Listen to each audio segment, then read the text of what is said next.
5 O'Clock Sweats podcast. As always, I'm Ryan, but today I have a new handsome buddy joining me, friend of the podcast, Connor, who we have brought up a few times in previous episodes, but the man is here in the flesh.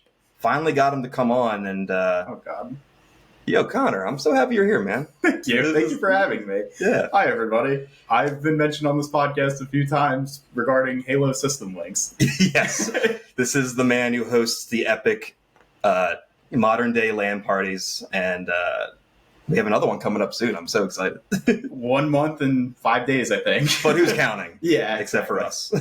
I'm not used to your podcast voice. This is different. Yeah, this is great. This was like my work voice on the phone. Oh, gosh. So yeah, Connor trekked all the way from North Jersey here. Not specifically all the way. Not specifically for this, but I thought this would be a good opportunity for us to talk about a movie that we both saw, but then saw again last night, and that is Alien Romulus. Now, we had just done an episode on the original Alien, kind of in preparation for this. For me personally, we did our homework. Big time. And I'm proud of myself, too, because I basically watched the previous 6 movies over the course of 48 hours. Some of us did more homework than others. Yeah, I just did. Well, I did. You've done that amount of homework, too, just in a longer stretch of time. Yeah, that's 2 years. I crunched. It was information overload for 48 hours. So, yeah, I had watched Aliens, Alien 3, Alien Resurrection, Prometheus, and Alien Covenant, all in the span of 48 hours in preparation to see Alien Romulus so I could be completely caught up on the lore and everything else. And I love this franchise. Like, I was texting you a lot about just random shit. I feel Good like amount of dialogue back and forth there. To the point where I was like, am I bothering him? No, not at all. Honestly, like I was like feeding off your hype. It definitely was like contagious. It'd be like midnight and be like, the black goo.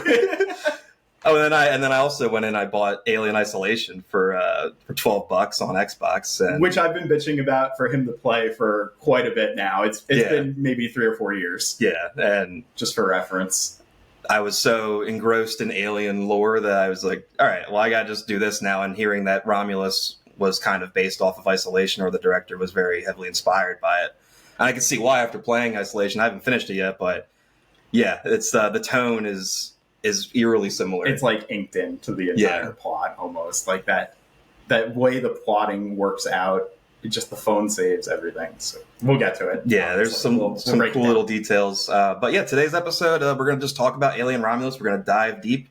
There will be spoilers, spoiler warning, for Alien Romulus and probably for other movies in the Alien franchise. If you haven't seen any of them, what the hell are you doing? Go watch them. I highly recommend. But yeah, we're talking everything. Yeah, everything off bounds. Everything's on the table, but this will be an Alien Romulus focused episode. I'm going to spoil Shawshank by the end of this. It's over. Man, that's fucked up. But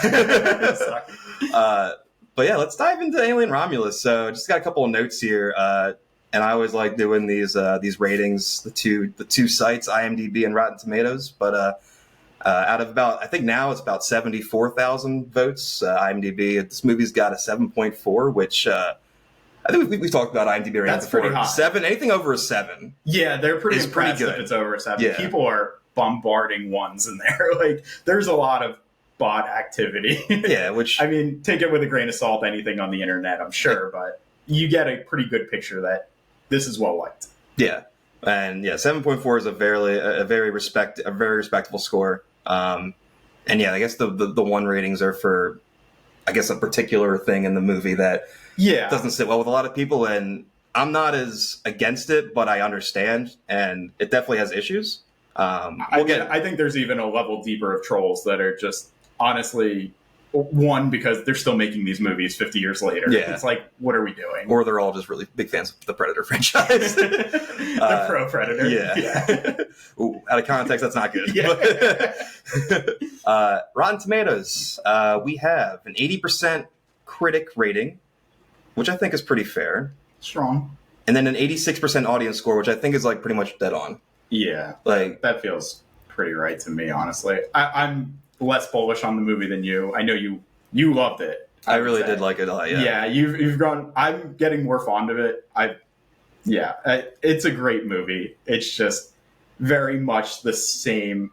It's slavishly devoted to the earlier iteration of Alien. I do see that, and it's I kind of perceive that as like being like a love letter. Like, yeah, the director is definitely just a huge fan of the franchise, and you can see it, but it's even like it's to a fault at some points. Like, I do agree, like some of the line references and whatnot are a little forced. It's like love letters can get very sappy sometimes, basically. But it was great. I don't want to throw it overboard with that. It's just like, Jesus. There's a couple over there. Don't destroy my desk. And this movie had an $80 million budget. So we're still under that $100 million mark, which, with how good this movie looks and just all the prosthetics and whatnot, and the CGI for the space scenes in particular, I think is like top notch. Yes, absolutely. Those shots establishing where the space station is, the Romulus station, I guess. Yeah. The Remus station. Romulus. Yeah. But yeah, it does not have a cheap feeling to it at all. It's a small scale movie, I'd say, overall, but like the shots that establish it are so large that it never feels cheap, which is a great thing. Like, so many horror movies try to cut corners. It's what it is, because they make so much money. Like, this movie's, I mean, for the budget, like, they got every penny, every penny's worth in this movie. Like, the movie is gorgeous to look at. The prosthetic aliens in particular, the creatures in particular, look remarkable. I don't know what else to call them. I mean, that's what they call them, basically. So, worldwide, as of I guess this past weekend or this weekend currently, this movie's made about $232 million worldwide. So. I know we were talking about this. If you double the budget to account for marketing and whatnot, that's the general, like, for marketing and just general marketing, I guess. But 160, it's got a healthy clear. Yeah, it's got it's made like approximately like $100 million profit. We're going to be talking about another episode of Aliens in probably a year. Probably, it's basically what this comes. I hope so. I hope so. I want to see more from. Has he expressed like wanting to do it? I haven't. I haven't seen anything specific, but I don't see why he wouldn't want to. Like, he clearly, like, what's his name, Freddie Alvarez, right? Or I think so. It's definitely Alvarez. Freddie Alvarez. Oh, okay. Fetty Alvarez. You can tell he has a affinity for the franchise, so I don't see why he wouldn't want to make another one. He's a very gifted horror director who I've never seen before, but he clearly knows what he's doing.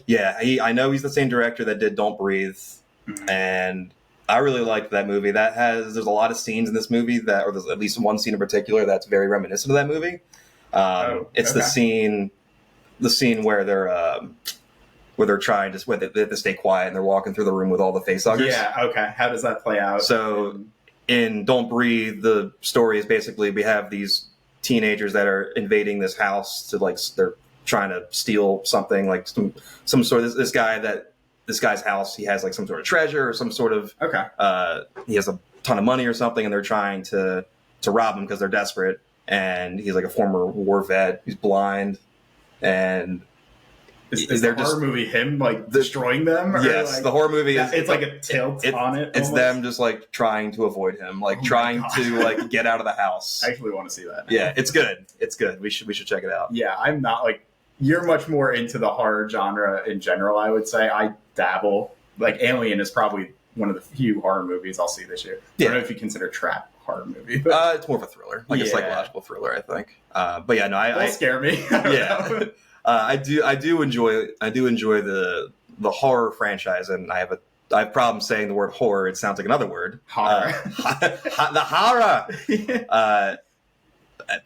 And I told you this, I do think that Alien Romulus is by far the scariest movie of the franchise. I didn't feel that the first time I saw it. It didn't register with me that way. And then I rewatched Alien with you and wasn't scared at all. I don't know if it's because I knew every beat, but like, this movie made me jump 3 or 4 times in theater. And I was like slightly embarrassed by it because I've already seen it. It just showed like I was pretty invested in what was going on. Yeah, there's a jump scare at the end that first time around got me real fucking good. And I was the only one in the theater at the time, so luckily I jumped. No one to see me jump. But even yesterday, seeing it again with you and Derick, I knew it was coming, and it's still like I still like wasn't prepared for like the exact timing of it too, because it's still like startling. It's when the offspring. I was going to say, can we get into the spoiler territory? Yeah, spoilers are when the offspring. Free of charge. What like when the engineer human proto? Yeah, thing. when you think the offspring has been air vac or whatever, airlocked out, and of it the comes ship. like right into the face of. Oh, yeah, and it's like you can tell it's like it's like repairing itself. Its skin is like damaged from just being in space. I didn't understand how that happened because like literally the scene before scared me too, where she instantly sees them both get sucked out. Essentially, like the floor just instantly rips away, and it looks amazing. It looks, but like so I also thought he was gone. Like I don't understand. Everyone did. He was like wrapped back up. Yeah. But just when you thought he was gone, he came right back. It was great. It was a first-person shot. It was a very effective. Yeah, she's she's climbing the cable. It was a very effective jump scare. And we're going to say this a bunch on the pod, but it feels very video gamey. Like, it does. There's a lot of video game-esque. There's a lot of a lot of video game moments, a lot of like in-game cutscene moments where, that was a really good one. But yeah, I mean, we'll just dive into like what we liked most about the movie, and I think this is a good pivot point, or not pivot point, but a good transition. Is I just love the horror aspect of this movie. I think this movie is genuinely scary and eerie and creepy, and I just love like the light, the use of lighting, the use of sound design, especially in that fourth act. Yeah, top of shadows. Yeah, top notch. And I think that is going to age the best for me. Is just this movie will still be effective, like 20 years from now. I think it just looks so good. I think it will age well as well. Like it can't do anything but that because those props are so detailed. Like, we're going to talk about the fourth act a lot, I feel like, because that really like was balls to the wall. I don't know any other way to say it, but like the way the movie is over or feels completed, and there is like a happy hoorah, like we did it, just like Aliens almost. Yeah. And it's like we don't get that. Immediately something goes wrong, of course. And then everyone is in a hurry up mode, but they're slow to reveal the final creature. And I love how they play it. The reveal is so good. And there are like, even after they reveal it, they still pull back again with the I guess the coolant, whatever she's using, the freeze stuff to fight him, and it explodes and like causes the hallway to. That's like a Darth Vader vibe, almost. But like the silhouette walking in that smoke and fog is brilliant. I mean, this movie is shot incredibly well. Like there's some really good, just like I'm not gonna say iconic because we're not there yet, but like just really like classic horror trope shots, but not tropey in like a bad way, but they're just like really effective. And the use of shadows and like smoke and like silhouettes in the background, and particularly this silhouette, because this is probably one of the creepiest silhouettes you'll ever find in any movie. If anyone has ever seen the horror classic The Thing, it's very much in line with that. That's an old movie now. It's quite old. It's 40 years. But the silhouette of this alien human engineer hybrid monster that's 11 feet tall or whatever it is it's unsettling on its best occasion, and it's terrifying when it's close up. Yeah. So they actually had a real actor play the offspring, which again, so much more effective than CGI. If this creature is CGI, this does not. It probably looks goofy. It probably looks kind of stupid. Like it would probably look decent because the CGI in the movie looks good. It certainly wouldn't work. I don't. It just doesn't. It's not as scary because you know it's CGI not there. For sure, but a little bit. They sell the balance of this is prosthetic. Also, like some of those movements, I'm sure enhanced by CGI, but like you can tell they're relying on the prop. Yeah, like all those sequences, all the sequences in space when she blows the bottom out. Like I didn't think they put him in space. But like all this, like the introduction to him crawling, him. Breastfeeding from the mother. I was wondering when we were getting into that one. Opening Pandora's box here. Yep. And then just the reveal of him standing up and just realizing how fucking tall this thing is. Yeah. And just the shot of like you have Rain and then him, and he's like 3 times her size. Tiny. She's very tiny. She's probably about 5 foot, honestly. And he looks like he's 12 and a half feet in that movie. Yeah, the actor who played the offspring, I'm going to butcher his last name, but his name is Robert Bobrovsky. Honestly, I think he killed it. I think that sounds pretty good. That's right. You just threw out a lot of letters. Yeah. So he's like a K and a Y. He's a basketball player, and he's 7'7". That's crazy.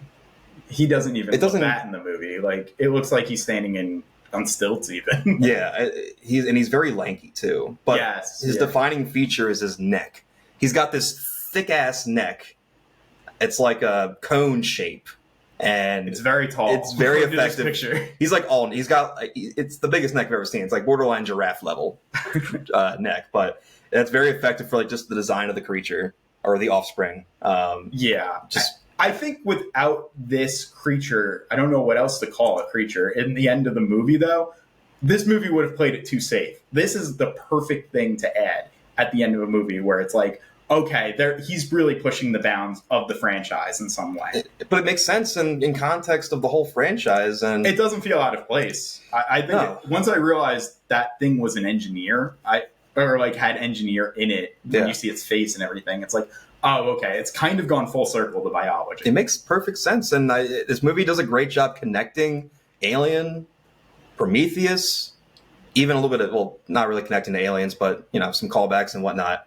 And then I even caught a callback to Alien 3. You have the shot of the alien, the famous shot of the alien getting up close to Ripley, and she's like face turning to face. Yeah, right? Yeah. She's like turning her head away. It's like a famous GIF now, or a meme, whatever. 3 and 4 blend together, to be honest. But there's a shot in this movie that's very similar with Rain, and the xenomorph is right up next to her. What did you like the most for the movie? Like, what sticks out to you the most? Well, I would agree with you on the props and the horror and his devotion to really using practical effects. That was amazing. And anytime you see that in theaters, it's a good time. You have a shot at a decent movie because it means really that they put their heart and souls into it. And there's a chance for something special. It doesn't mean it's going to happen, but that I would say, and the futuristic architecture and tech, being so analog and tactile, that is just, I think you talked about it on your Alien podcast earlier, but that is just so enjoyable. I love hearing buttons click. I know. As stupid as it sounds. It's it's ASMR for me. Exactly. It's pleasurable to the ear. It just makes the world feel lived in. I know. When everything's a touch screen, it just doesn't sound as good. No. Sound design is so important. Yeah, even though that's more grounded and realistic in today's world. Unfortunately, I know. The touchscreen, which is very seems ironic. like a joke almost. Yeah. There's a phone on the wall. But yeah, that's one of my favorite parts of the whole franchise is just the aesthetic and the tech and how it's presented on screen. I think it's beautiful, which is ironic because it's supposed to look dingy and clunky and dusty and dirty and grimy and lived in. Yeah. It looks used. It has that old Star Wars vibe. Definitely. Yeah, it's episode 4. But even darker. For sure. Because these people are essentially space truckers. Very cowboy bebop vibe. I've never seen it. I need to. Oh, you haven't seen Cowboy Bebop? No, that's on the list after One Piece. Okay. Yeah. You're gonna love that show. I'm sure I am. But yeah, the visual, the visuals of the tech and everything, that's very consistent throughout. So they're not cowboys in Cowboy Bebop? They're truckers? No, they're they're bounty hunters. Gotcha. Okay. That makes sense. Yeah. The tech and everything has been very consistent throughout the franchise. The prosthetics. That's one thing that hasn't aged well in Alien, the original Alien that we talked about, is the xenomorph itself. Everything from the head up, from the neck up, fantastic. Great. Like I said in the last episode, those shredded condoms are working hard in the mouth of the xenomorph for the tendons. Yeah, you guys are trying to make me vomit while I'm listening to this episode of Walking Dogs. I think they upgraded from shredded condoms in Alien Romulus. It looks a little more high quality. There's some slime stuff. I don't know what that is, but it's pretty well done. Yeah. So that part in Alien hasn't necessarily aged the best. Clearly, it's a man in a suit. Clearly, in Romulus, it's a mix between animatronic. Yeah. Remote controlled, and then also guys in suits, but they don't the arms and legs. They still look thin and insect-like. They don't look like normal people. No, hands and legs. They're not thick or anything. They still have that slender. The silhouette does not look to it. Contour a human. Yeah. It feels different enough and changed enough that your eye doesn't read it as someone just in the suit. Yeah. And we actually watched a really cool YouTube video last night. That was really helpful. I just stumbled upon it. Like, it just came up on my recommended, and we checked it out. And it was behind the scenes of Romulus, like 10-minute video, and they were showing all the prosthetic xenomorphs and like how they're moving around. Like, the animatronics the are so puppetry, good. everything. The puppetry's amazing. That's what stuck with me of the face hugger. Yeah, they have like pulling the strings. Yeah, like it's that. Brilliant. It's so cool. It's crazy because that's probably how they did it 40 years ago. Honestly, like it can't be that. It's just that a little more advanced now, but it's essentially how they did it back then. But it's foundational. Ironically, I think the face huggers are probably the thing that are like the weak point of the movie in regards to like the creatures itself. Yeah, we talked about this a little bit earlier last night, and the face huggers. There's too many of them. I think on a story level, it kind of cheapens the experience. When we watched Alien, it was just the singular one, and it's a menace, and it looks horrifying. It looks like they put all their budget in this damn thing, like the egg, like how visceral and disgusting. Even just like when the egg opens and you see it like pulsating, and then it pops out after it's dead, pops out a cane. I think the face hugger in the original Alien looks a lot better than the current face hugger they use, which they don't look bad, but just like that design. And then I think the lighting in that movie also did a lot of work, because there's not really a lot of bright lights in Romulus. It's a lot of darkness, a lot of red and orange hue backgrounds on a dark area, basically. I would say. I love that their main scene though in the cryo room. Like, their time to shine is pretty brilliant. Even it looks, that's probably where the most CGI is coming through in the film, because they're really leaping and stuff, and like it's aided, you can tell, of what's going on. But it's really well done, that scene. It's tense. Andy, we have to get into characters eventually, but oh my gosh, like it's freaky. The face huggers, introduction is really well done. These fuckers can swim really fast, apparently. And they're like fucking with you. Yeah. They grab your leg and they'll trip you like, I got you. But yeah, that scene in particular was good. But I agree. Like, less is more in regards to like how scary something is. Like, I think one face hugger is a lot scarier than 100 face huggers for whatever reason. Right. I think back to the scene in Alien 1, or the original Alien, where it leaves Kane's face and you don't know where it is. Yeah, that's the scariest thing. It's like I said it in the previous episode. It's like the spider in a room. You saw it, and then you look again, and it's not there anymore. But you know it's in the room somewhere. Where the fuck is it? And that scene super effective. I think that's arguably the scariest scene in the movie. It worked. I kind of remembered where it was going, and I'm like, this is still working pretty well for me. And they do a good job, like, kind of misleading the eye a little bit with like, or like even foreshadowing a bit, like there's things hanging from the ceiling, like, oh, it could be like, what's that? Is that a tail, or what is that, a leg?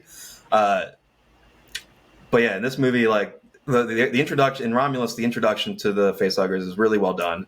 But then after that, like, I would say that scene after that is what we don't like, right? It's just when they're all chasing them. It feels cheap. You know what it felt like? It felt like Godzilla '98 when all the baby Godzillas are chasing after. Yeah, it just they're tripping over gumballs and whatnot. Yeah, exactly. It's not that well choreographed. Honestly, it's just like we already made this joke a bunch of times, but the Alien franchises of that, how fast or what doors you close and open, essentially. Yeah, it's and important. That's basically what that chase sequence comes down to. I know you like the part where the little thing where he throws the flare. He throws the flare in the corner, and some of them go after it, but some of them just bypass it. That was like the one brief moment in that scene that I probably like overall, but like that scene just kind of feels like a way to get to an eventuality of that girl. What's her name? I can't remember. Rain? Or the pilot. Yeah, she gets her anyway. Navarro. Navarro gets her face hugged. She's the first victim, essentially. I like that scene because it connects actually to a scene later in the movie, which I like. I should probably get into it now before I forget. But go. So that scene, Andy's closing the door. Doesn't do it fast enough. It gets through, and then the second time he closes the door. That's character development. Yeah, he closes it at the perfect time, and what's his face? Tyler, right? Tyler. Yeah. He slides through right at leader guy. Rain, Navarro, Bjorn. Tyler. If we want to get into And Annie. what we don't like about this movie, I can't speak for Ryan, but the characters, I don't love most of them. They're honestly pretty There's away. They only, serve a plot. There's only 2 characters in this movie you need to care about. Exactly. Yes. So we'll just dive into the characters now, and let's airlock like 4 of them. Basically, talk about 2 of them. Well, we're airlocking fucking Bjorn because that guy's a piece of shit. Yeah, just straight up dickhead of the movie. Like nothing special about it. They try to add backstory to him, like his family was killed by a synthetic. Yeah. So they were like, okay, well, he hates synthetics because he feels like one killed his family. Yeah. Where at the end of the day, it was just like a synthetic doing what was best for everyone else. Yeah, the situation. It was best for humankind. Like a human might have made that exact call. It was a sacrifice, and like, but the movie never bothers to make that argument, like in a 1-second clip of like, hey, I would have done it too, kind of thing. Like this dude has no development whatsoever. He just hates Andy. He's basically just racist towards Andy the entire movie. He's just a piece of shit. He's a piece of shit. So yeah, he can get airlocked immediately. He's the first to go. And also like I feel like this is becoming more of a trend in movies, but they're hiring these English actors who you can't really understand too well, and it's not their fault. Yes, there was definitely a moment in that movie where I asked you, what did he say? And this is our second time seeing it, and you said, I need subtitles. I have no idea. Like when this movie comes out in digital, I will be watching it with subtitles. I'll get like 30% more character out of all of those people. I feel like we might have missed a key line or something. The irony is, I've actually lived in the United Kingdom for a couple years, and I can't understand what the hell they're saying. It's like, I've heard these accents before. They're not landing. It's a particular... I think it's low volume, too, at the same time, or something, because, like, it just gets lost. It's a very thick accent, and he talks quickly, too, so... Yeah, dickhead, you knew when he was being a dickhead. That's about it. Like, anything else he had to say was lost to the ether. Yeah. And, the trope in horror movies that the people that have sex die first. Yeah, that's true. You come to find... He's the baby daddy. You told me multiple things during this movie on the second time where I was like, wow, I'm really enjoying it more because of that. So we'll get into that. So Kay, who's played by Isabella Merced, she her character was fine. She just plays like a damsel in distress basically the whole movie. Screamer. She did a good scream. My god, that scream when Navarro the chest burster scene with Navarro. Her scream is great. Like that is legitimately like one of the best screams in movies I've seen. It's a shriek. It's a really good. I don't know how many takes that took. Like immediately from that. And I love the silence too. Like it's just dead silent. Yeah. And she's like, the film does realizing a lot to what play happened with that. Like the alternating between. You guys talked about this in obviously the first Alien, but like it does a lot with silence too. Like oh my God, yeah. The juxtaposition of the two works really well in this film. Yeah, these movies are at their best when there's no score, when there's no music or anything, and it's just you're just having to live with the silence and accept it, and then that dread just keeps building and building because you know something bad's going to happen. But she's fine. But she's fine. But the thing with her is that the big thing in the movie with her is that she's pregnant. That's her one note. It's a big, and it becomes even a bigger point later in the movie in that fourth act. But immediately when I first heard that, I was like, oh no, they're gonna kill the pregnant woman, aren't they? Don't do it. That just feels like something that really wouldn't happen. Yeah, today, I thought that was 2024 out of bounds almost. Yeah, and they kind of do in the end, but then you think about what franchise you're dealing with. Yeah, and it's like, oh, I just saw Ripley like have it in her stomach in that dream in Alien. Yeah.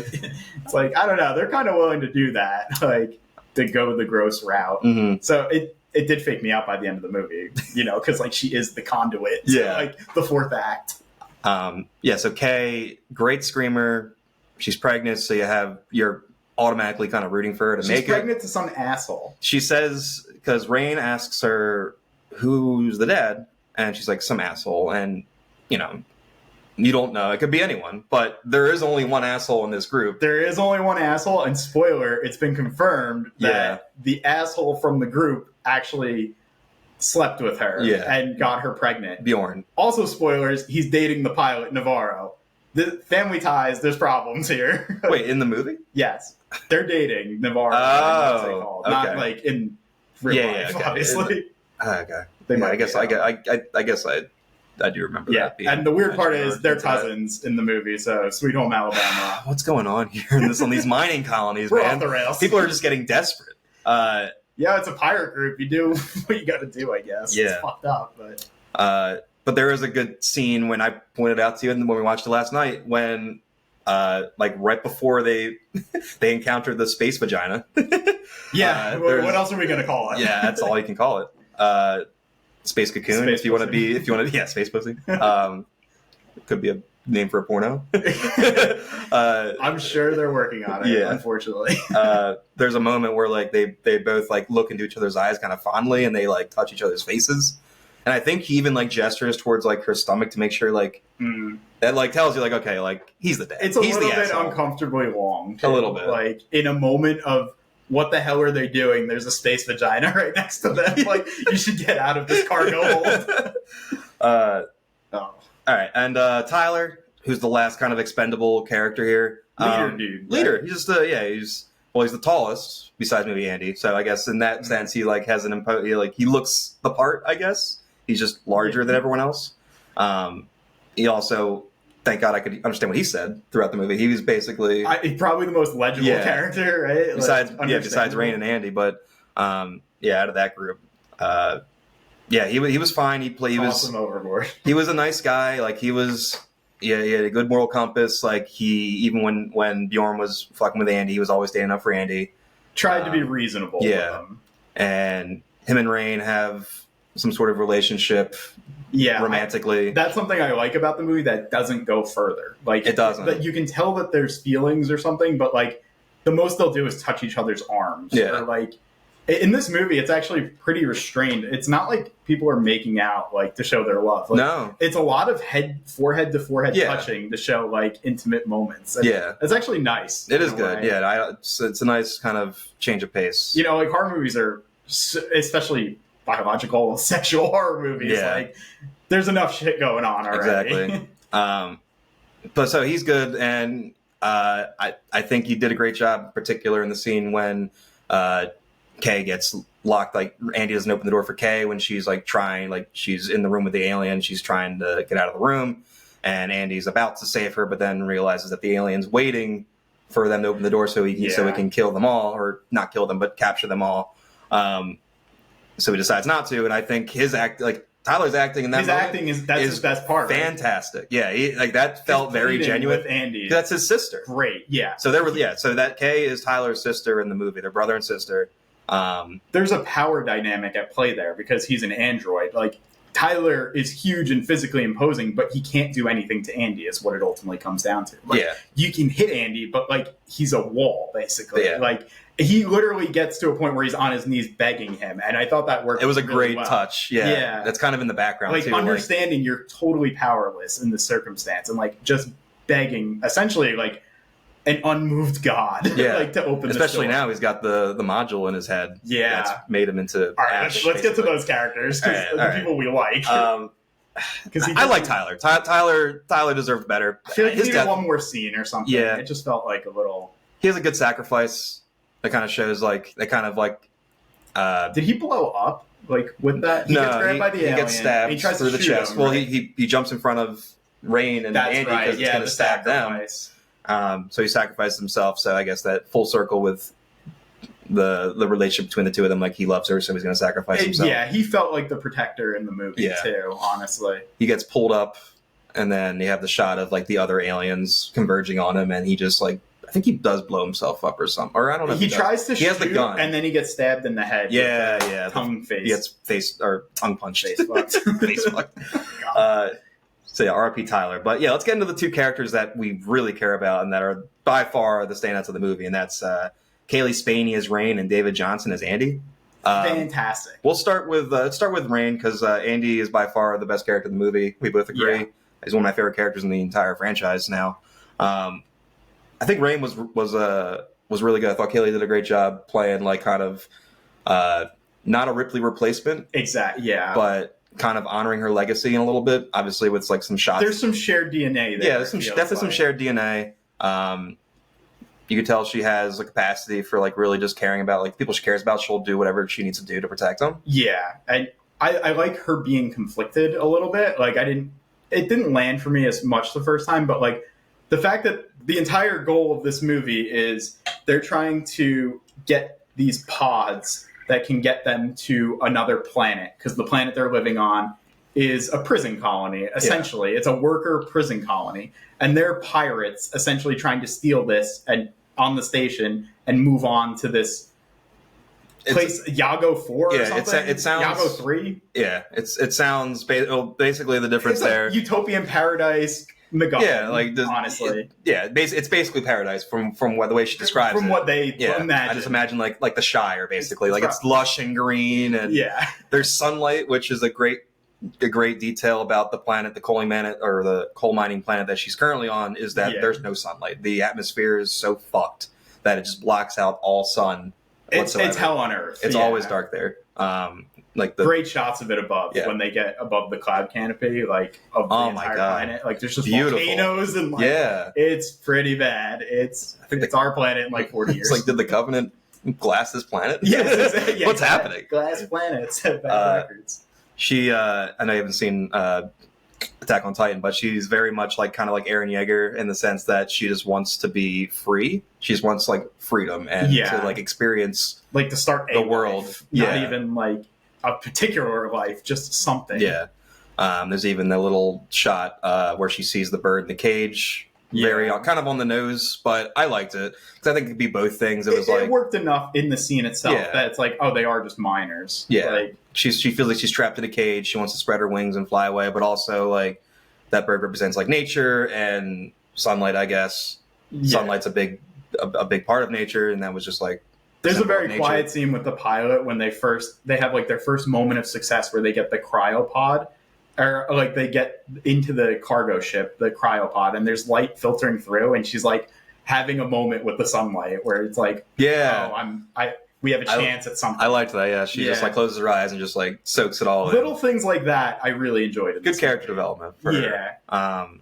These people's lives just suck. But what the biggest problem is, Andy can't go to that world. It's outside of Weyland-Yutani space or jurisdiction or whatever, so he would get Androids decommissioned. Just aren't allowed. They're not allowed, so he would get decommissioned as soon as he landed, which is sad. And Rain knows this. Rain knows this and doesn't say anything to him because she doesn't have the heart to tell him. That's what she says verbatim. And when and Andy's you get this he's just going to go with the flow. His directive is literally do what's best for Rain. So basically, just making sure she gets to where she wants to go safely, and then whatever happens. Pretty heartfelt acting there too. It's honestly the way this movie sets up Andy. I just want you guys to understand it first. Andy is literally a broken, defective robot, and the movie portrays him as handicapped mentally. I don't know another way to describe it, because he's literally trying to help, and he's getting into circumstances where he's getting bullied on the planet, and it's awful. She leaves him for 3 seconds. That was fucked up. I wasn't sure. That effectively worked though for me. It was good. I wasn't sure why those kids. There's asshole kids, I guess. Kids walking around with pipes, messing with robots. I guess they knew he was a robot. I don't know, because the point of these androids is you look at them, you can't tell they're androids. But he's so innocent. He just before that scene gets fooled by a scammer. Essentially, he wants to, and Rain has to explain to him that this world is out to screw you over. I thought that worked really well, and that change in character later is so effective. So good. That's probably my favorite part of the movie. What it comes down to. Yeah. Speaking of fucking over, of getting fucked over, I'm sorry if we're not allowed to curse. Also, no, we can. Okay, you've listened. For Rain, the scene with Rain where she's going up to the desk at the front desk and trying to say I've fulfilled my quota of hours and I can leave now, and then the old woman behind the desk, she just doubles her hours. The most bureaucratic bullshit ever. Bullshit. So the company, your boss said you could go home, and then he's actually you're pulling a double immediately. Doubled her hours. Okay, no, you're just stuck here. I think it was 12,000 hours extra. Yeah, it was literally double. It was 12,000, then went to 24,000. Double the number. Just arbitrary. I did see somewhere that people were theorizing that those hours were the leftover hours her parents owed. Oh, and that since they died, that's really fucked she up. owed him. I don't know if that's real. I don't know if that's true or not. It I works feel like enough for me to like. I think if that were the case, they would have just been like, okay, this is why. Yeah. They wouldn't just like. It just looks like from just first viewing, it looks like she's just doubling the numbers. It looks comically evil. Yeah. Basically. Yeah. She's like, I don't know. We got some sick people. Fuck you. You're done. You're staying 12,000 more hours. Which I didn't feel like doing the math on for years, but I assume it's like 5 or 6 years or something. And then and then when Rain has to become kind of the badass at the end of the movie, she has her Ripley moment, kind of at the end, like the entire like last half hour is just. But she's also during the film quite competent, even. Yeah, no, like before she really steps up and has those Ripley moments. Like very similar to Ripley in the first Alien. Like I don't think she feels like a helpless damsel at all. Like, no, I feel like she's in the thick of things. She's very competent. She's smart. She usually makes the right decision. Good voice of reason. Good voice of reason. She seems to just have her head on straight, and she has a sense when something doesn't feel right. Yeah. Like when they're about to stab Kay with the black goo, because humans share 25% of their DNA with rats, which isn't a close percentage, by the way. Is that fact? Actually, if I Google that, is that going to come up? I feel like that's true? A screenwriter, but I'm not smart enough to call him out on it yet. They're about to stab her with it, and then she's like, "No, don't do it. I don't trust this." Yeah. Obviously, she's right. We all know she's right. But yeah, towards the end when she has to put her best Ripley face on, and again, she's not like, it's not a Ripley ripoff or anything like that, but I just think obviously they're paying homage to Ripley in Aliens and Alien, mostly Aliens. Yeah. It's the same kind of story where Ripley goes back to save Newt from the Hive in Aliens. She's going back to save David from the Hive in Alien Romulus.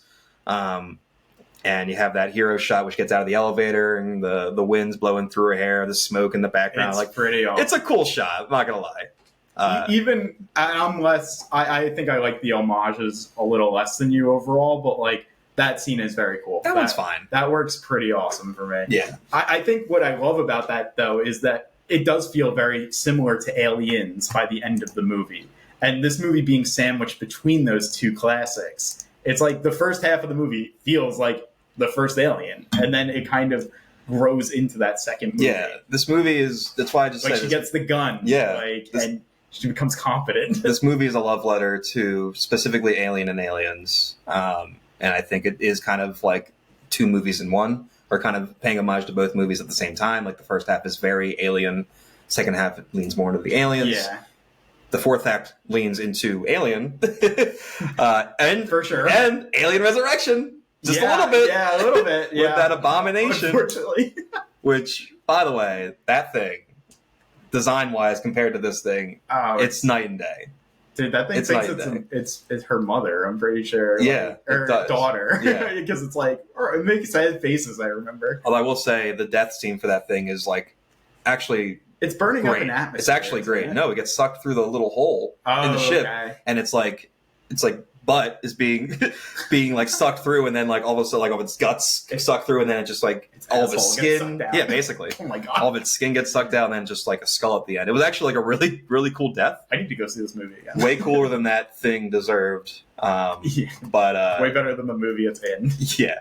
But I do want to get more into the rain scene, at the end. But I do want to. We got to talk about Andy, obviously, because he's the star of the movie. Yeah, by far. This movie hinges on his performance. Honestly, he changes so much, multiple times. Honestly, he's flip flopping back and forth like this. Like David Johnson's doing a lot in this movie, and breakout star material. He was in Gen 1. Never mind. Yeah, he breakout performance. I'm just looking at his filmography right now, and I don't know any of these. Yeah, they don't look familiar. So he's probably, locally UK actor kind of thing, staying in BBC that ecosystem until now. Until Ridley Scott picked up every person in that little British area and put him in the movie. You want to be my movie here? Andy is a revelation in this movie. David Johnson kills it. He's absolutely magnetic in the movie. Like every scene he's in, he owns. Obviously, he's playing the more soft-spoken mentally challenged, or however you want to You phrase really it. root for him is where it comes to. Yeah, he's an underdog. You feel awful for him because he's set up to be left behind, essentially. Yeah, and he's helpless in a lot of ways. He is helpless, even though he's an android. He's childlike helpless. Yeah, almost. Even though he's an android, and in the Alien franchise, androids are forces to be reckoned with. They're very strong, supremely confident, in what they're doing, assured. In Alien Isolation, they scare the shit out of me. Yeah, oh god. They'll grab your leg when they're just laying on the ground. Working Joes. But yeah, the first part of the first 45 minutes or so before he gets the module implanted, or first 40 minutes. Yeah. He does a great job portraying that character. But when he gets that module installed, when Rain installs that module so they can get out of the cryo room, so he can have clearance. Yeah, it's a completely. He turns it up to 100. Yeah, exactly. It's like literally he just stepped into a Tesla almost. It just immediately he's just efficient at everything he's doing. His acting, physicality completely changes. He's completely upright and moving with purpose every second. He looks like a Division I athlete running out there, without breaking a breath even. There's no sweat, there's no breath. He's just he's not sweating milk or anything. Yeah, exactly. Just the introduction when he's rebooting, and I think that scene's very effective when he's rebooting and he's looks like he's becoming possessed or something. His eyes roll in the back of his head. He's like rigor mortis, basically, with his hands frozen in the air, his face looking up towards the ceiling. Yeah, it's a very creepy image. He's already a very vulnerable character, and I know if you've watched the franchise, the androids are never targets of the xenomorphs or really the facehuggers. They're kind of just realize useless. Yeah, they're not organic. Really. But you still feel like Andy's in danger. Oh man, that changeover though of getting the implant. So that. the facehuggers are attacking our group here, and at the one is on the ceiling above, I believe Bjorn or Tyler. I think it's Bjorn. No, it's Tyler. Is it Tyler? He's knocked out in the water. Oh which is a great, honestly, one of those haphazard things that happens in a freak out moment.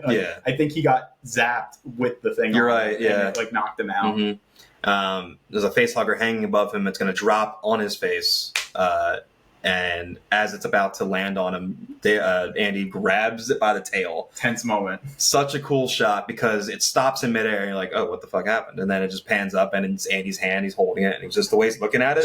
It's like he's realizing, oh. Yeah. And Derek said it perfect last night. He's like, I know Kung Fu. Yeah, exactly. He becomes the one. Yeah. And then from there on, he is just a completely different person. He has his own goals. He has his own goals. He for better or for worse, at the end of the day, he is doing what's best for the company. And that's because our friend Rook, our friend Rook kind of brainwashes him a bit, and it convinces him. He implants directives in him. Yeah. It's pretty straightforward as far as that. But I think he's still in that moment until he takes to Rook, still has the directive of protect Rain in there. Yeah. So he's kind of an in-between. Yeah. So he's just super efficient. He comes out like a freaking god and just grabs the thing and throws it into the ceiling and it blows up. It's we have it's like in the Avengers when they say they have a Hulk. We have an Andy. He is the Hulk of the movie, for sure. So he does a great job, and then everything changes when they get introduced to Rook.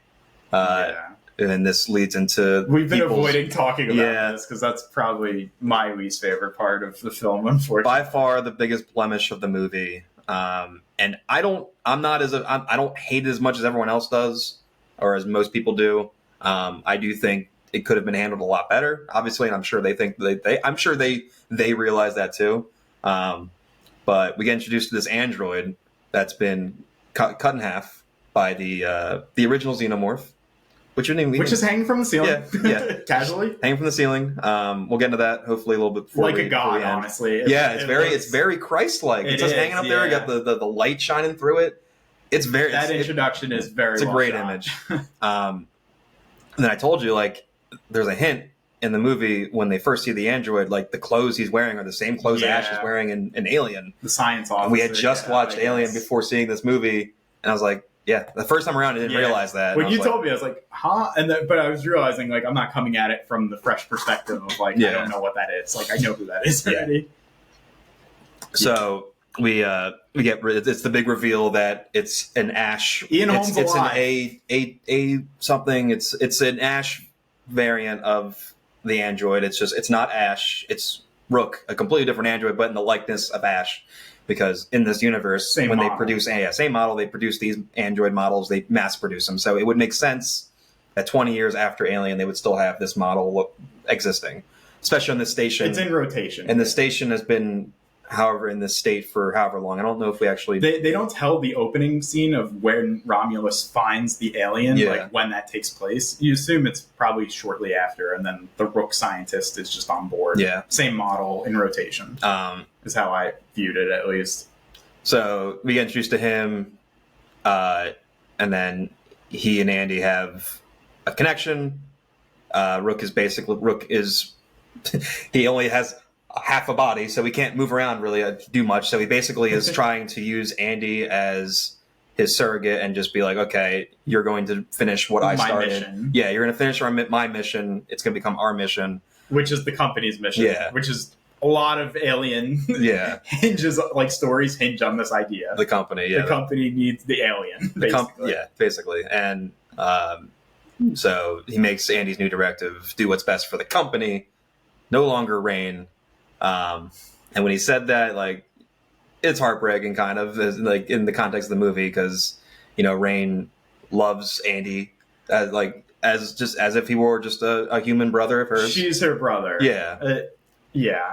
It's not like she makes it explicitly clear how much she cares about him. Yeah. So that's heartbreaking, and then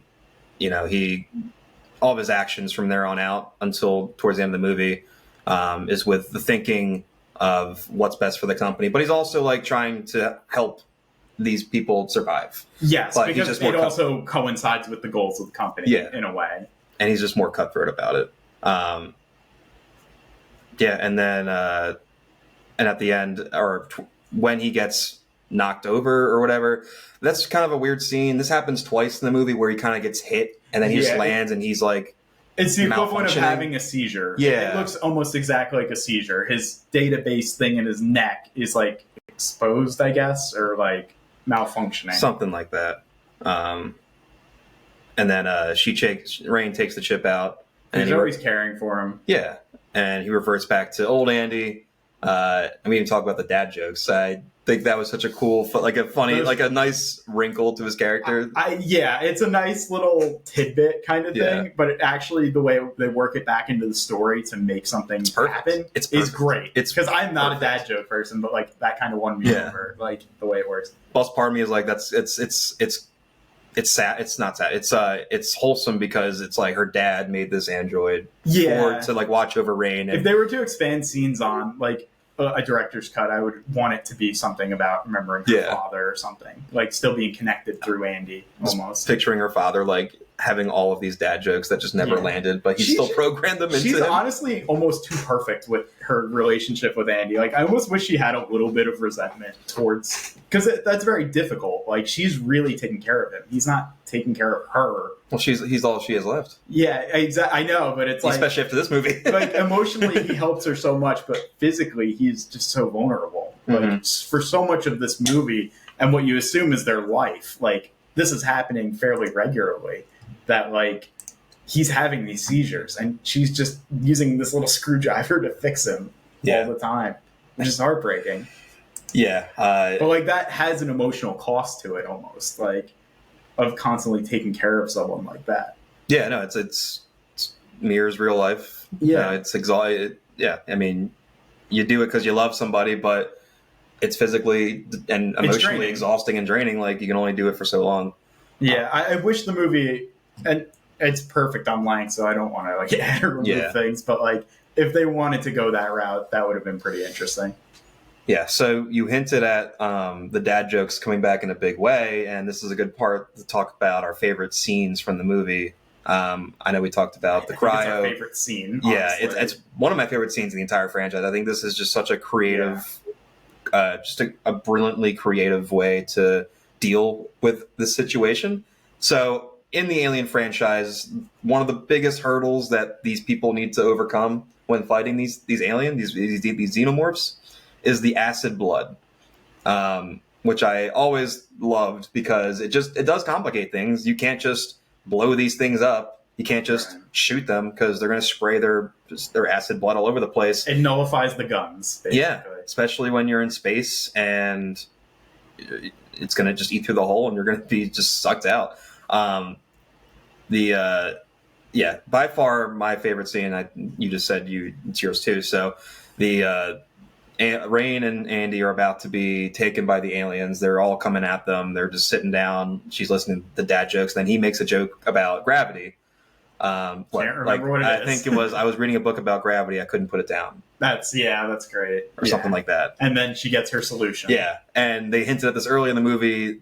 The gravity thing. The station shifts essentially. Yeah. There's like gravity purges. Like the or pulses or whatever. Yeah. Yeah. So the station is derelict and falling apart is the idea, and that it's going through essentially these malfunctions of gravity within the movie. So they figure out how to turn it off, or turn the gravity on. No, turning it off. Well, in the beginning, right. They figure out to turn it on, and then when he says that joke, she thinks back to that, and then she uses the lack of gravity to her advantage. And it's a hypothesis. She's not even sure this is going to work. Yeah. She's like, "What other choice do I have? We have to try it." So she turns off the gravity. She shoots the alien, and the acid blood, to her delight, floats in the air. It swirls. Spirals. It doesn't hit the ground. It does. Yeah, it kind of looks tasty. Yeah. It looks kind of delicious. I got that too. It's soup season. It doesn't fall to the ground, so they're safe for now. But now they have to deal with the floating acid blood, and they're floating too. Really great choreography there. Really good. I have a hard time believing that neither of them got hit at all. No, that's probably our only ding on that whole scene, right? Like they needed like one scene of like the shoulder getting like shoulder or like a shoe or something. There had to be some little cost to a brilliant maneuver, honestly. Or like Andy gets hit and like half his face, he looks like a Terminator. I don't know. That'd be fucking awesome. That would be pretty sick, actually. Disturbing. So and that scene I just love the creativity in that scene because like. This is the 7th movie in a franchise. How are they going to approach this and add a new wrinkle to it? And I think that scene in particular is a brilliant way to do that, to explore that. In the 4th act really sold me on they have something fresh to reveal. Yeah, and this movie does that several times. Yeah, and the gravity is definitely like something that I don't think is in the other Alien movies or like played to their advantage that way. Not at all. Really simple, but like great. Yeah, really effective. And she's about to collide with some acid blood, and she has the pulse rifle with her. This thing, by the way, was low on ammo for like.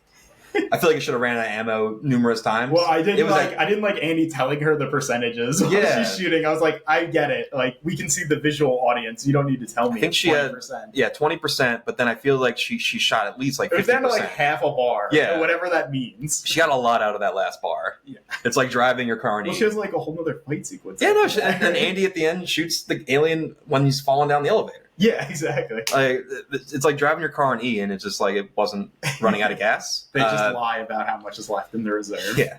So she uses the pulse rifle to shoot upwards, so the force of the recoil pushes her down. Pushes her down against like a huge spray of blood heading towards her. Essentially, it's the only move that you can make, and it looks great. Really smart. Really smart. So that scene is by far our favorite. But again, getting into like. Seventh movie in a franchise. How are you going to add to the lore? How are you going to change things up or add to it? I love how they added some parts of the biology of the alien, like the xenomorph itself. I think that there's definitely been like watching these movies. There's always been a part of me is like, how's it go from a chest burster? To a human-sized xenomorph. 7 minutes in the movie. Yeah. they have a timer going in the movie that's announced quite often, and 7 minutes passes, and we get a full-sized alien from a baby. Yeah. Crazy. It's crazy. But this is where I'm going to get into the space vagina. I think as also very effective. Yeah, as grotesque as it is, and it is very on the nose. I don't like vagina anymore. Is what I found out. Well, it just came out on a podcast, apparently. We'll have to get into that in another episode. We'll cut this. We're gonna record another one after this. Yeah. How are you doing with your homosexuality? Your newfound homosexuality. This is all cut. Oh man. Yeah, the space vagina is visually striking. It's obvious what they're going for. It's not subtle. It's not subtle whatsoever, but it makes a lot of sense because how does this chest burster morph into a xenomorph? It happens so quickly. There has to be a stage in between. It makes sense that there would be a stage in between. It's like a caterpillar cocooning itself to become a butterfly. Just like a quick editor's note. If you're the asshole in an Aliens movie, don't stick a cattle prod up a vagina and shock it until an alien comes out. That's a bad idea. That would have been a good time to run. Yeah. And just get as far away from it as possible. So that's the best death, right? Yeah. That has to be. Yeah, probably. And it happens to a guy that we don't like. Yeah, it makes it all, it actually makes it pretty fulfilling. But yeah, even the imagery of him sticking the prod into the space vagina, obviously more penetration. Very provocative. Yeah. This goddamn franchise. Yeah, man. And then he gets stabbed from the tail of the xenomorph, which looks in the eye. In the fucking eye, with like a scorpion tail, and it looks like a clip. I'm not gonna lie, because we love seeing that come out of the vagina. Exactly. So he falls to the ground, and and then it's dripping, it's dripping, oozing, gushing, whatever, acid. I think it had more intent than that. It's spit. It's spitting acid. You think so? At it. Yeah, that vagina's spitting acid in his face. I thought it was just like it was just part of. Oh, I thought it was like very much like defense mechanism. It might kind be. of I mean, thing. we can go with that. It's probably, the hive's been attacked. Yeah, kind of thing. Like it probably is. That's probably it. We can roll with that. So he's on the ground writhing in pain because he just got stabbed in the fucking eye, and the acid blood's falling on his arms. The shot of his fingers, which were frozen before that, and get burnt to the bone. You see the bone. That was so good. They did a great job visualizing like the horror of like the alien biology and how it affects humans. It's funny because like it's horrifying. That is genuinely disturbing how much acid is like dripping on his face and hands and everything. But at the same time, he's not freaking out that much. Like he's not going as crazy as I feel like I would be. I'd be rolling around in pain. He kind of just accepts it. He's clearly like in a lot of pain. He just lays there. He doesn't try to like roll over, get out of the way. Yeah. And then at the end, I guess it just keeps dripping on his chest and just it bursts for some reason. Yeah, I didn't really understand that. That was a little odd. I just figured that possibly it burnt an alien in him, or I don't think so. Yeah, there's no face hugger. No. I think it just burnt through his sternum or whatever, and it just whatever. Science. But he has a brutal death, which we enjoyed, and the death itself was good. Asshole met pussy. Yeah. But another thing they added, and this goes back to the very beginning of the movie. The alien from the original Alien is the alien that starts this whole thing. On the Remus or Romulus on the Romulus, but it survives at the end of Alien. It survives in space. Ripley shoots it out the airlock, and you assume it's dead. Well, it turns out that these things can survive in space, and it's explained or at least showed how, and they can like encase themselves or like harden themselves. It's like a carapace cocoon thing. Yeah. So these things can survive in space. It looks a lot like the nesting, and it fits really well with the rest of the franchise. It actually fits like a glove to like that xenomorph biology of like surviving at all costs. Essentially, it harkens back to what Ash says in the original movie. Like he's a survivor. That he admires it. It makes a ton of sense, and I love that they added that. And I just love the fact that they connected the original xenomorph with this movie. But now it's just like thinking back in the franchise, like how many aliens have been sucked through the airlock? Yeah, they've jettisoned. They're all alive. Like the alien queen from Aliens is alive. I'm convinced that she's out there because it shows it pretty explicitly, but you never know. They could easily bring the queen. They back could bring it back. No problem. They could bring it back. So yeah, those like little things like that, just adding to the biology of the alien, I think was really effective and just a great way to kind of refresh the franchise a bit and be like, Yeah. This is how these things work. We're learning more and more about the xenomorphs themselves, and they can continue to do this. Which is impressive after 50 years of these goddamn movies. Yeah. Like, you know, it's been pretty explored, but it's still going down strange avenues. Yeah. Like, I mean, working. These writers can do whatever the fuck they want with these things because we still don't understand them completely. Yeah. I think when you have a mutant idea, like, it can go every which way. Like, as long as they play it within those rules, like, and it feels right to the franchise, you can do pretty much anything. All right, so I think we're gonna get into the end of the movie. We're gonna say favorite scenes. I mean, the last 15 minutes, 20 minutes, probably. I think the last 30 minutes of this movie is just batshit crazy and just so entertaining, just nonstop. It feels like a damn roller coaster. But obviously, once they're on the escape ship or the escape pod, whatever, and they put Kay into cryo sleep. From that moment on, it's just like the fourth act of the movie is just insane, and it's really I'd go even further back to, honestly, the zero gravity towards the end of the movie is the roller coaster, because it feels like it doesn't let up. Oh, it doesn't. And it's a really good pace, and like there's just good choreography. Basically, I don't know how to describe it other than that. The pace is well paced out, and it's well set up scenes. I think the pace, as soon as they encounter the facehuggers, from there on, the movie's awesome. Yeah, like it's full throttle. There's very little downtime. It takes time going though. Yeah, like, it does, and I don't mind that. All these movies do. And all right, let's talk about the breastfeeding. Let's get into the breastfeeding. So Kay takes the black goo, which we didn't explain. The stuff from Prometheus is in the movie. Yeah, they're making it as like an anti-serum kind of to all viruses. They're trying to bypass evolution and just make humans stronger. Make humans the perfect organism, as Rook says. So that's basically the company's motivation. But deep down, they just want to make humans able to colonize other worlds and withstand the harsh environments. They just want more money at the end of the day. They want more power, more shedding on that idea. Yeah, I mean, they're not really doing it for mankind. They're doing it for themselves. Yeah, the big heads of the company at Wayland, but. Yeah, fourth act of the movie. Kay is pregnant, as we mentioned before. She takes the black goo, which accelerates her pregnancy. Because she's dying. She has to take the black goo to survive. Yeah, she has been attacked by the alien. She's losing a lot of blood. She could have... She didn't have to, right? She didn't have to. It looked like a hole in the throat, kind of. Yeah, it did look like kind of a hole in this, the throat area. Desperate times, I'll give her the benefit of the doubt. Yes. But she could have just went back to the ship and froze herself, and she would have been... she would have stayed in that condition until they made it to somewhere where she can get treated. But she decides to take the goo. We have seen previously that the rat that they used the goo on transformed into an abomination. It did not go well. So it's foreshadowed that, okay, this isn't going to go well for her either. Yeah, that was the part I didn't like in the movie. Yeah, I thought it laid it out too much a little bit. And thinking back on it, I think I agree with you. It could have just been a mystery, and then you open that pod, and it's like, oh my god, of course the black goo this makes sense. I think it was already pretty understood without even showing the rat that, like, this probably won't go well. Like, when does ever injecting black goo into your body? Like, it just doesn't feel like something that would It doesn't seem healthy. I'll tell you that.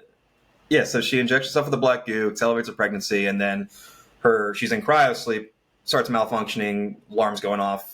Her stomach is huge. She's about to give birth.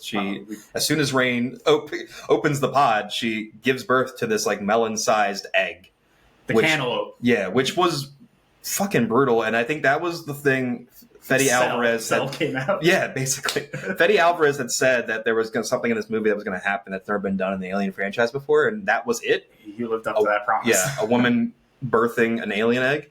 It is brutal. It's really blood bad. Everywhere. Yeah, it's not held back. It's not, and like the sound design, everything, like her screaming, like it's just it's very visceral and real, and you feel her pain. So she gives birth to this thing, and Rain grabs it and is like trying to throw out the airlock. She's like, we talked about this in the beginning, but there's one disturbing thing that happens with the lactation that is, my God, I didn't think we'd talk about this on a podcast, but here we are. So I didn't know this existed in the movie. I kind of caught it the first time, but when I was reading up on it after seeing it the first time, it got confirmed, and I was like, that makes perfect sense. So I made sure to point out to you, but And I appreciate it. After she gives birth, she's like realizing what just happened, but she like touches her breast, and then she looks at her hand, and the black goo is on her hand. She's lactating black goo. Her biology is completely changing, and it comes back later. So Rain's trying to throw the offspring out of the airlock. She drops it because it's got acid all over it, so it's like burning through the towel and everything. It opens up, and it's like it's a human face. Like I thought it looked more engineered the first time around. Holy shit moment! It looks like a human baby. It looks like a little bit of a morph. I think the eyes are a little. It looks more flesh colored to me. Yes, it does. Yeah, but obviously the final result is not as flesh colored. So I think she hesitates for a moment because I think she's like, is this a human? Yeah, she does. Yeah, and I think that's a real reaction to what the fuck is going on. I mean, yeah, because that seems realistic. At the end of the day, Rain is a good person. She's not just going to kill something if she doesn't perceive it to be a threat. Obviously, this thing is a fucking threat.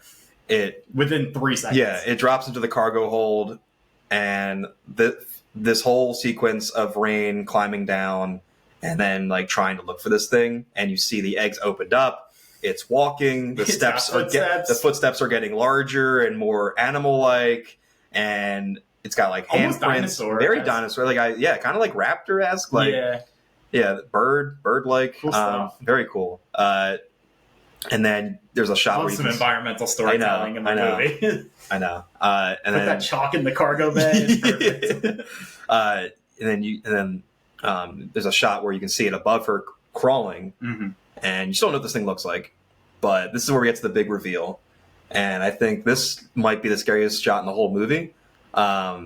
When Andy and Kay are just in the room, and Andy's checking on her, and then he looks over his shoulder, and it just pans over to this hallway. Abomination. It's completely silent. On all fours? It's on all fours. It's crawling.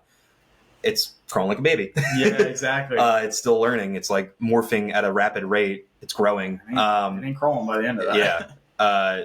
Pans over, and it's just pure silence looking at this thing, and it's it's like still in shadow. The movie lets you, but its eyes. That's a fact. You just like soak it all in. Like, look at this fucking thing, and it's fucking scary. There's no shutter. There's no like cue musical thing. Yeah. It's just pure silence. It's so scary. And then it just keeps crawling and crawling towards them. And I think it does stand up, and it's physically imposing. This thing is, like we said, the guy who played this thing, 7'7". So this thing is 11 foot tall and looks like he doesn't eat. Yeah, basically with a thick ass neck, a long thick ass neck. So he hits Andy out of the way. Andy's out of command. Andy's basically done for Andy's jugular's done. Yeah, unfortunately.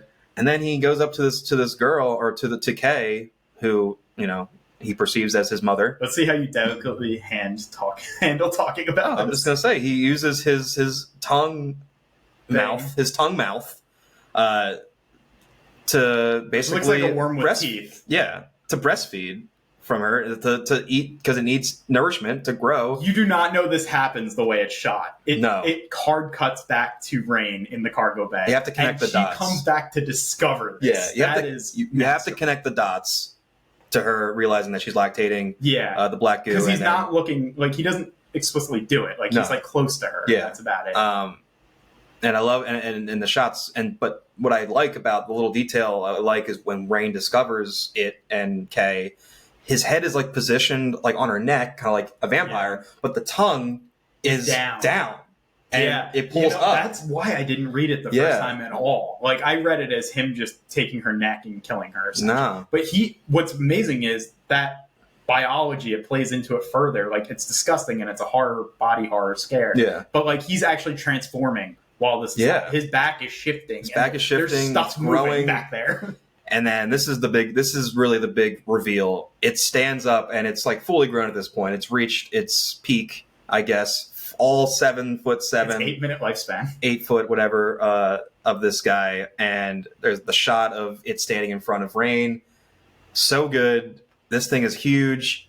It's got this weird, like, X marks the spot for genitals. I don't know what the hell that thing is. They don't dive into it, but it's disturbing as fuck. Yeah. It was interesting. And then just the rest of the movie is just Rain trying to figure out how to get rid of this thing. And she's so like resourceful in this movie. She just is she's very intelligent. There's a pretty practical solution she uses. She uses her environment to her advantage. And I like how it's foreshadowed when Andy touches the chains in the beginning of the movie. I immediately looked at you because I didn't catch that the first time. So she essentially, her initial plan is to drop the cargo hold and hold onto the cable and just let it fall with the cargo hold. But she ends up having to audible a little bit and kick the egg with all the acid in it over. And it blows. Honestly, a brilliant move. Yeah. It burns a little hole in the hull. Obviously, there's nothing below them, so just space. It rips immediately. I thought we were going to get an alien resurrection sort of death for a second, where it gets sucked through the little hole. His asshole. I was like, we're really referencing everything here. The mishmash pie of alien movies. And the whole thing blows open, and she's holding onto the wire. This is when we get the jump scare we mentioned earlier, and then. Yeah, she drops the cargo hold. She the wire cargo hold. It's wrapped around the lever. Yeah, and she pulls it. And she does the Lost World thing in Jurassic Park, where the trailer falls through them while they're on the rope, kind of thing. My favorite movie ever. Really my favorite movie ever, Lost World, that I've seen a lot, and I know it's like the back of my hand. Jurassic Park 2, everyone, you should know it. Spielberg's best film. And that's she gets rid of it. And I love one of my favorite shots in the whole movie is just her on the wire looking back. You see the Remus Romulus station in the background, but then in the foreground, she's in the foreground, but in front of that is the cargo hold she just dropped. And just the effects of them landing and being basically scraping against the rings of this planet they're on. Like slow burn. So cool, man. That's like a desktop background. That thing good visual feast. Really, really fantastic. I mean that ending is awesome, and it ends with her sleeping. Well, as far as going back to the breastfeeding for a second, like, the movie actually highlights that earlier in the movie. I love the foreshadowing of it. That there's just this random Roman painting. It's not that random when it's called Romulus and Remus Station, obviously. But it literally shows a woman having her breast sucked in the painting and in extreme pain and agony. Yeah. And a character just looks at it like mildly horrified for half a second. And I think... And it looks so random in the scheme of things, but until you know that's what happened at the end. Like, foreshadowing. Great. Oh my God, scary. There's a couple over there. But even like in the Roman mythology for Remus and Romulus, like they're raised by wolves, or one of them is raised by wolves. Well, it shows also in the... that like bust statue of them sucking on the wolf. Sucking the wolf's teeth. Yeah.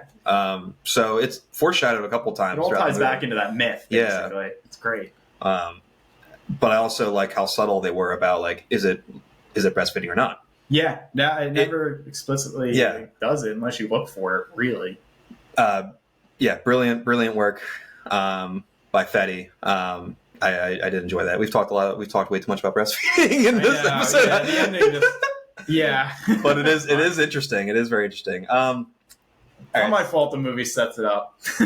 So I don't know, let's wrap up here because we are getting long on time, and Derick is going to have something. He's going to fucking kill us. Actually, I don't think he's have to edit too much. I think this is pretty good. I just want to cut on a couple scenes. Yeah, we're gonna. I want to talk about some nitpicks we had on the movie really quick. Go ahead. You seem like you have something. I had one or two that I can think of off the top of my head. I thought the characters were a little bland. That keeps it from being all the little stuff that we mentioned. I think elevated it out of just being a good horror movie. I thought it was kind of close to great, honestly, at points. Mm-hmm. But there's little things, and one big thing, obviously, the character Rook is played by Ian Holm. Ian Holm has died at least a few years ago, and they brought his likeness back. Essentially, he got permission from the family to do so. They did, and a lot of people don't like it, myself included. It stands out to me. The first scene especially is like jarringly takes you out of the movie. Well, the problem, the reveal. The lighting's way too bright. And the mouth, I think honestly, everything from the nose up looks fine. It's just the mouth is egregiously bad. Yeah, it looks like blurry and you can tell it's not a natural moving mouth. He's stationary in the movie, and So once the characters leave him, it becomes him on a video screen. Looks perfect. It's very like great. And then there's even shots where he's like kind of in shadow a little bit, and he looks pretty good. Mm-hmm. So yeah, that definitely could have been handled a lot better. What else do you got? The other thing that bothered me, we discussed for a second, but the rat being experimented on. Yeah. They show it come back to life. They show that the miracle drug can work, but then the director tips his hand too far and shows that the rat. Honestly, they did the exact same weird thing in Amazing Spider-Man, where it's like the rat doesn't stay the rat; he becomes an abomination. Yeah, and it's like, the lizard became the lizard in Spider-Man. Yeah, I didn't hate this in the moment as much. All right, I was fine with it, but I get what you're saying. It would have added to like pretty the surprise honestly. at the end. Yeah, but I agree. Like maybe they didn't need to do that. Could have kept that out, and it would have been maybe even more effective at the end when you realize like what's happening. I thought this was going to work.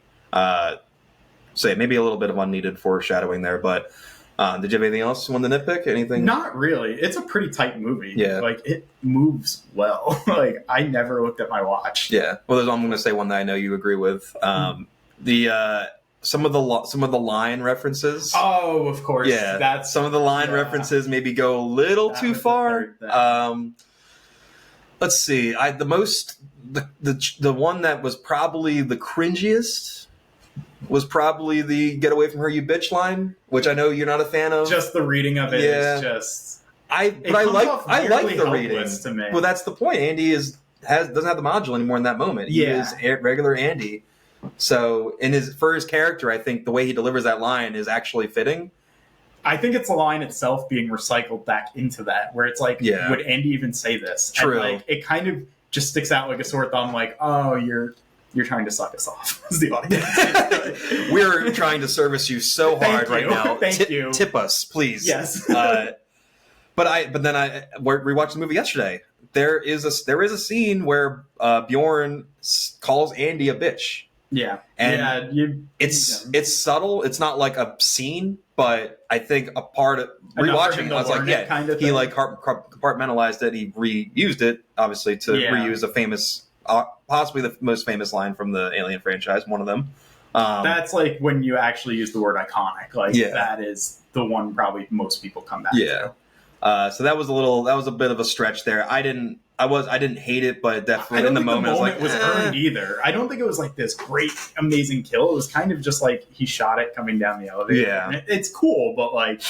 Yeah, that felt a little forced for me. There's another one, wasn't there? There's two more that I can think of. There's the Rook. I can't lie about your chances, but you have my sympathies. That's just way too specific of a line. It's not like, did you just like steal his notebook? Do all these androids have the same lines programmed into them? You're the same quit master. Yeah, that actually felt more fan servicey to me than the "Get away from her, you bitch." Yeah, it makes. I mean, it makes sense in the scheme of things, but still, it does feel very fan. And there is one more. I mean, Fate Alvarez is ultimately a fan. That's what it comes down to. Oh, the artificial person. That didn't bother me at all. Yeah, I like that. That's a general enough term, I think, that it actually works well with it. Andy uses the same line Bishop uses in Aliens. I prefer the term artificial person myself. He doesn't say the exact line either. Yeah. He just says, I think I prefer artificial person. Or actually, I prefer artificial person, I think is the line. I don't think it's like the exact line reading. Yeah. And I guarantee you there were people that were watching that. They're like, oh, that's getting political. What are Andy's pronouns too? Yeah, I don't know. But you know, people are. We do. And any other nitpicks that I can think of, and I'm trying. And I just really like this movie. I don't really have, I think just the part that's trying to be nostalgic sometimes come off as a little corny sometimes, but I can forgive that. I think it's a crowd pleaser. At the end of the day, this movie's a love letter to Alien fans. Yeah. And I'm just so happy that it was as successful as it was. Would you say Derick liked it? I do. Yeah, I think he did. And he was probably an uphill battle on it a little bit. Because all my friends that I saw with the first time, they all pretty much thought it was great too. Not great, but good at least. Yeah. And had no real complaints about it. We were all talking about that after. Very minor. I just think the movie ends on such a strong note. At least the last 30 minutes are just nonstop. How can you not walk out of the theater impressed by the movie after that? It's funny. like as far as a sequel goes to it, like they obviously can do a sequel, but like I also don't find myself like strangely attached to the idea that they have to. Like there's not like a well-laid track for a sequel. I'm fine with them just making one-off movies. Me too. Just, like they can just do a whole new character, new group, like easily. Yeah, and that would work well. I mean, they could bring back David Johnson to play another version of Andy or another Andy robot. If I would like him, they could, or they could go that route. So let's end here, but let's end with ranking this movie in the pantheon of Alien movies. All out of all 7, where does Alien Romulus sit for you? You know what? It's still 4th for me. I still like it. Would go Aliens, Alien, pretty big gap, and then Prometheus is slightly above. And honestly, we've talked about how good this movie is in a lot of ways, and really didn't nitpick it too hard on much.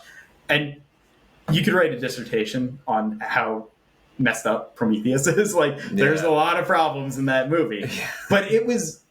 I think it dared to be different is what makes me enjoy Prometheus. Not for lack of effort. There's a sense of wonder in that movie that I really love about like discovering the unknown, asking the big questions. Now, did they do a good job of asking the big questions? Probably not. Honestly, not bad. Not terrible. Engineer wakes up and hits him across the face. Yeah, it was kind of goofy. Like the script fell apart at points when it needed to, but I liked what they were doing. This is just below that for me. Okay, and like.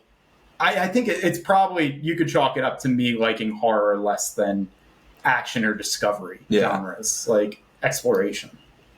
And what about you? So I do like Prometheus a lot. You like it a lot. I think you like it more than me. Yeah. I do like it though, because they went for it and I respect it.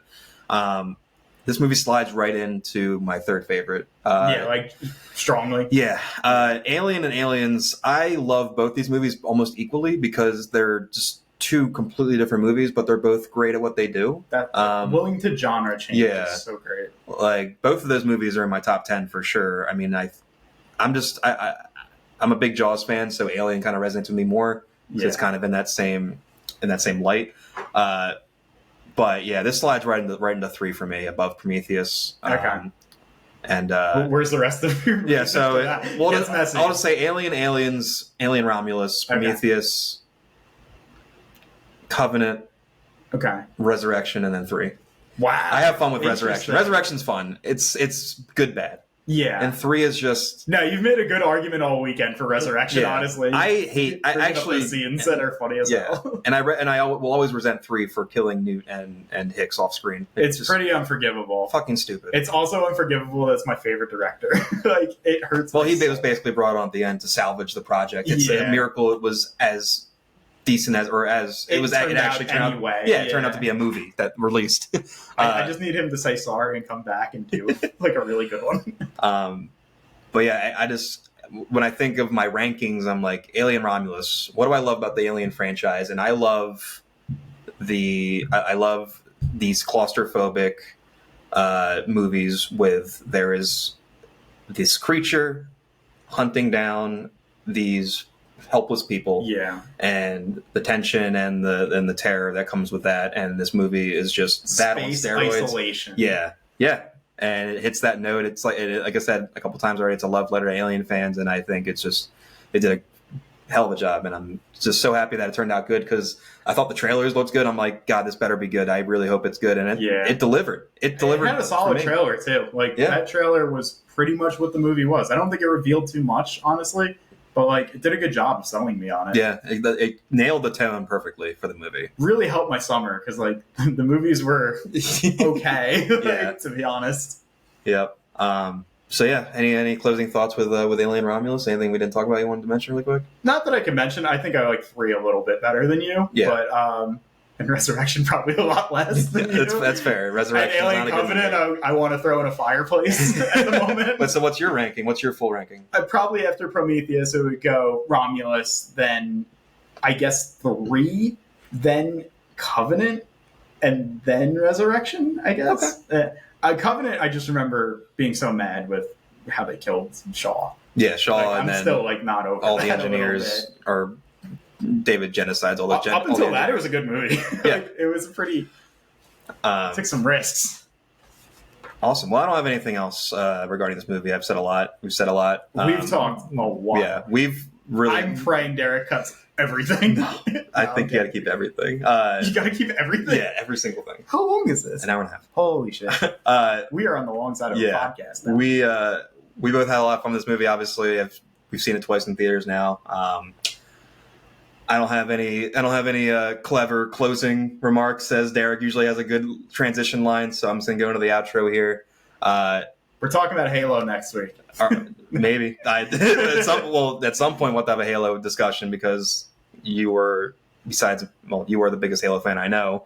Yeah, Aliens ain't my franchise. Yeah, I'm just a visitor here, a tourist. But yeah, thanks for listening. You can follow us at 5 O'Clock Sweats on YouTube, Instagram, Twitter, X, whatever you want to call it. Apple Music, Spotify. I said Spotify already. Pocket Cast. Pocket Cast. Yeah, we specifically upload for you on Pocket Cast. So much. And our fan in Belgium. Hey, he's smart then. This guy knows what's up in Belgium. Yeah. But yeah, wherever you get your podcast, you can find us at 5 O'Clock Sweats. And we're gonna do this. And as always, stay sweaty. We'll do it again. And as always, stay sweaty.